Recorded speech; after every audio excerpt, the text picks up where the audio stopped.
জাতীয় মহাকাশ দিবস উপলক্ষে ছাত্রছাত্রীদের নিয়ে সেমিনার ও কুইজ প্রতিযোগিতা অনুষ্ঠিত হয়।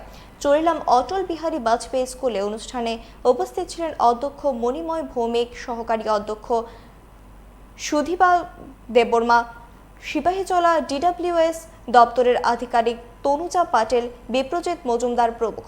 কুইজ প্রতিযোগিতাকে ঘিরে পড়ুয়াদের মধ্যে ব্যাপক উৎসাহ উদ্দীপনা লক্ষ্য করা যায়। মহাকাশ জাতীয় দিবস 23শে অগাস্ট ছিল। প্রাকৃতিক দুর্যোগের জন্য আমরা ওই দিনে আমরা অনুষ্ঠানটা করতে পারিনি, সেজন্য আজকে আমরা অনুষ্ঠানটা উদযাপন করতে যাচ্ছি। বিশ্বের মধ্যে ভারতবর্ষ প্রথম দক্ষিণ মেরুতে। আমরা সবাই জানি আমাদের মেরু দুটো, উত্তর মেরু আর দক্ষিণ মেরু। উপর দিকে উত্তর, নিচের দিকে দক্ষিণ। সেই দক্ষিণ মেরুতে আমরা প্রথম গিয়ে পৌঁছলাম এবং বিশ্বের মধ্যে আমরা 4 নম্বর। এর আগেও আরো তিনটা দেশ ওখানে গিয়ে এই কাজটা করতে পেরেছে। সুতরাং এই চন্দ্রায়ন থেকে যে আমরা